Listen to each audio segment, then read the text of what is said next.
नमस्कार। सावित्रीबाई फुले शिक्षण प्रसारक मंडल संचालित श्रावणलाल मोदी विद्यालय से मैं सही शिक्षिका श्रीमती कड़वे एएस आज कक्षा 10वीं का हिंदी विषय पढ़ाने वाली हूँ। आज के लेक्चर नंबर 20 में हम छापा यह कविता देखेंगे। कविता के घटक इस प्रकार रहेंगे। सबसे पहले हम प्रस्तावना देखेंगे, उसके बाद कविता वाचन लेंगे, कवि का संपूर्ण परिचय लेंगे और कविता का भावार्थ देखेंगे। कविता के अंतर्गत जो भी कठिन शब्दार्थ आएंगे उनके अर्थ भी हम देखेंगे। छापा यह कविता ओम प्रकाश आदित्य जी लिखित है। सबसे पहले हम ओम प्रकाश आदित्य जी का परिचय लेंगे। इनका जन्म 1936 में गुरुग्राम में हुआ। गुरुग्राम यह हरियाणा में स्थित है। इनकी मृत्यु 2009 में भोपाल में हुई। ओम प्रकाश आदित्य हिंदी की वाचिक परंपरा में हास्य व्यंग के शिखर पुरुष होने के साथ साथ छंदशास्त्र तथा काव्य की गहनतम संवेदना के पारखी थे। आप हिंदी कवि सम्मेलनों में हास्य व्यंग के पुरोधा थे। आपकी प्रमुख कृतियाँ इधर भी गधे हैं उधर भी गधे हैं, मॉडर्न शादी, गोरी बैठी छत पर, यह उनका काव्य संग्रह है। पद्य संबंधी थोड़ा सा देखेंगे। प्रस्तुत हास्य व्यंग्य कविता में कवि ने आयकर विभाग के छापे के माध्यम से आम आदमी की आर्थिक स्थिति, छापा मारने वालों की कार्य प्रणाली को दर्शाया है। कवि द्वारा किया गया छापे का वर्णन व्यंग्यात्मक हास्य उत्पन्न करता है। अब हम छापा यह कविता पढ़ेंगे। मेरे घर छापा पड़ा, छोटा नहीं बहुत बड़ा पड़ा। वे आए, घर में घुसे और बोले, सोना कहाँ है? मैंने कहा, मेरी आँखों में है, कई रात से नहीं सोया हूँ। वे रोश में आकर बोले, स्वर्ण दो स्वर्ण। मैंने जोश में आकर कहा, स्वर्ण मैंने अपने काव्य में बिखरे हैं, उन्हें कैसे दे दूँ? वे झुंझलाकर बोले, तुम समझे नहीं, हमें तुम्हारा अनधिकृत रूप से अर्जित अर्थ चाहिए। मैं मुस्कुराकर बोला, अर्थ मेरी नई कविताओं में है, तुम्हें मिल जाए तो ढूंढ लो। वे कड़क कर बोले, चांदी कहाँ है? मैं भड़क कर बोला, मेरे बालों में आ रही है धीरे धीरे। वे उद्भ्रांत होकर बोले, यह बताओ तुम्हारे नोट कहाँ हैं? परीक्षा से 1 महीने पहले करूँगा तैयार। वे गरज कर बोले, हमारा मतलब आपकी मुद्रा से है। मैं लरज कर बोला, मुद्रा है, आप मेरे मुख पर देख लीजिए। वे खड़े होकर कुछ सोचने लगे, फिर शयन कक्ष में घुस गए और फटे हुए तकिए की रुई नोचने लगे।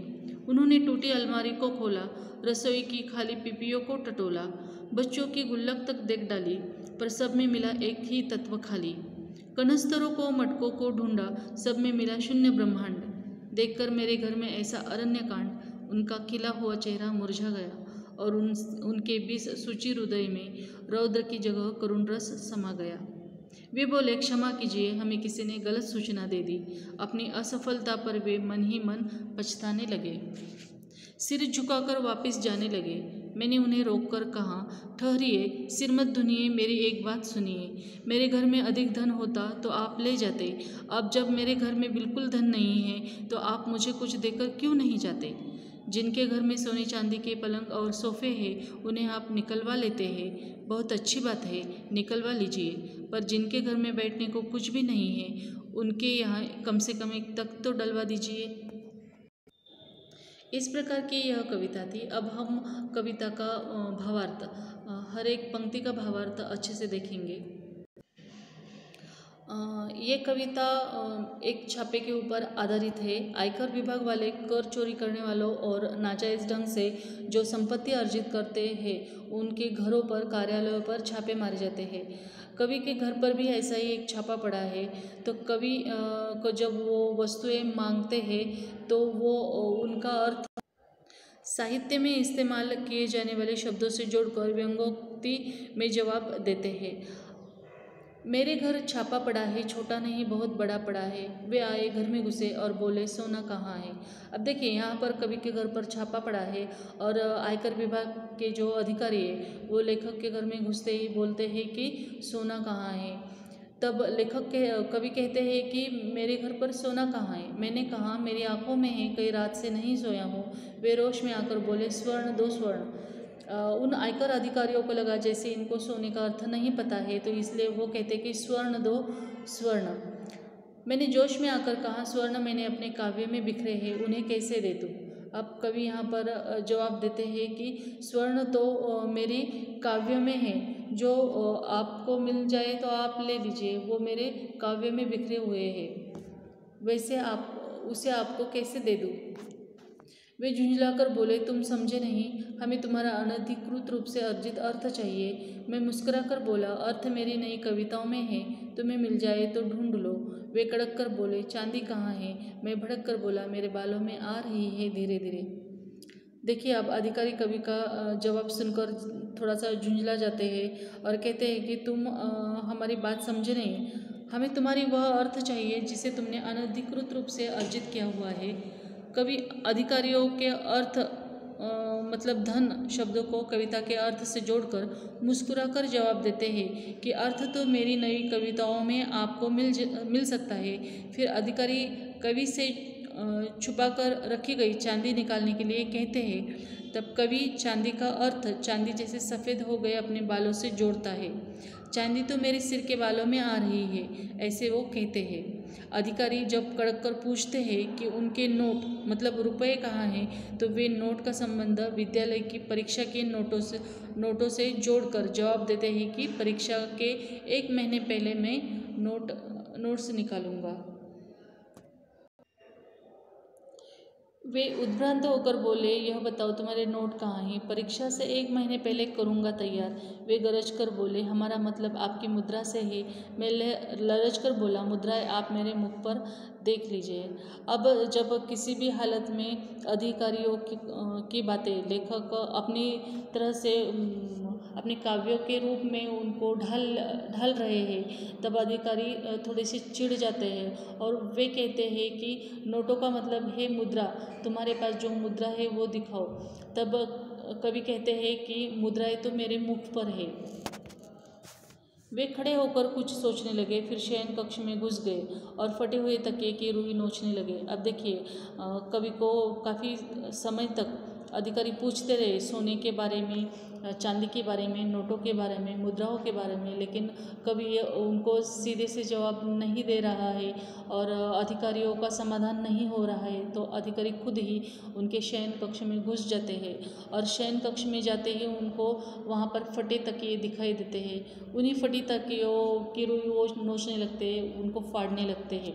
उन्होंने टूटी अलमारियों को खोला, रसोई की खाली पीपियों को टटोला, बच्चों की गुल्लक तक देख डाली। अब उन्होंने हर जगह वो छिपा हुआ धन ढूंढ रहे हैं। उन्होंने अलमारी पूरी तरह से टटोल ली है, छानबीन कर ली है, लेकिन वहाँ पर उनको कुछ नहीं मिला। फिर वो रसोई की तरफ अपना मोर्चा ले जाते हैं। रसोई में जाकर वो जो पीपियाँ हैं उनमें ढूंढते हैं, लेकिन पीपियों में कुछ भी नहीं मिलता है। बच्चों की गुल्लक तक वो देख डालते हैं, लेकिन उसमें भी उनको कुछ नहीं मिलता है। सब तरफ एक खाली तत्व उनको बस दिखाई देता है। कनस्तरों को, मटकों को ढूंढा, सब में मिला शून्य ब्रह्मांड। सब तरफ किचन में जो बर्तन रखे हुए थे, जो मटके थे, कनस्तर मतलब डब्बे थे, सब में उनको सिर्फ खाली ब्रह्मांड, शून्य ब्रह्मांड मिला, कुछ भी नहीं मिला जिनकी उनको आस थी।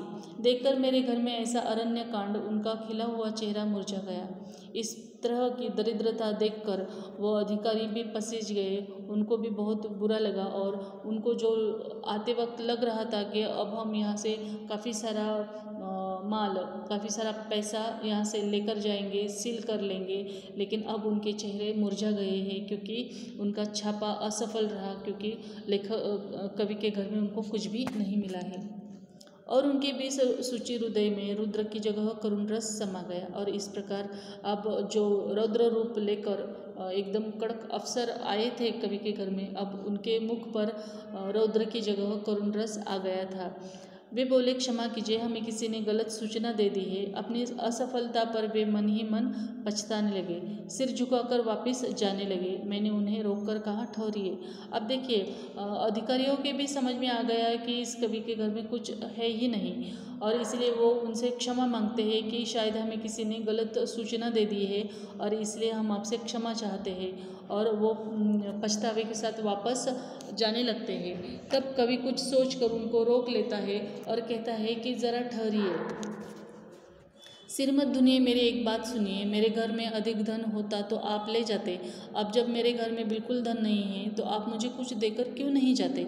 अब कवि की ये दरिद्रता है अधिकारियों को भी पता चला है कि कवि के घर में कुछ भी नहीं है और इसीलिए कवि उनसे कहते हैं कि आपने मेरा पूरा घर ढूंढ डाला, उसमें आपको पैसे नहीं मिले, धन दौलत नहीं मिले, सोना चांदी कुछ भी नहीं मिला।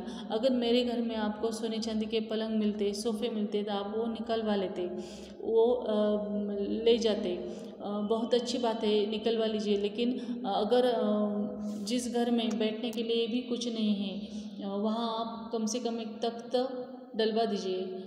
आप अगर मेरे पास कुछ होता तो वो ले जाते, लेकिन अब मेरे पास कुछ नहीं है तो आप मुझे कुछ देकर क्यों नहीं जाते? ऐसा सवाल वो उन अधिकारियों से पूछते हैं। कभी कहते हैं कि मेरे घर में बैठने के लिए एक कुर्सी तक नहीं है, एक टूटी कुर्सी तक नहीं है, तो आप मेरे घर में एक तख्त की व्यवस्था क्यों नहीं कर देते? ऐसा कवि का कहना है। इस प्रकार प्रस्तुत कविता में कवि ने अपने घर पर जो छापा मारने वाले लोग हैं उनके द्वारा छापा मारने के बाद की स्थिति का व्यंग्यात्मक एवं रोचक चित्रण किया हुआ है। और छापे के दौरान अधिकारियों को वहाँ सोना चांदी और रसोई में भी पीपियों में कुछ भी नहीं मिला है। हालांकि देखा जाए तो सोने चांदी के बजाय वहाँ पर पेट भरने के लिए जो सामान चाहिए वो तक कवि के घर में नहीं है। कवि ने कविता के माध्यम से छापा मारने वालों की कार्यप्रणाली और आम आदमी की आर्थिक स्थिति का वास्तविक चित्रण किया हुआ है।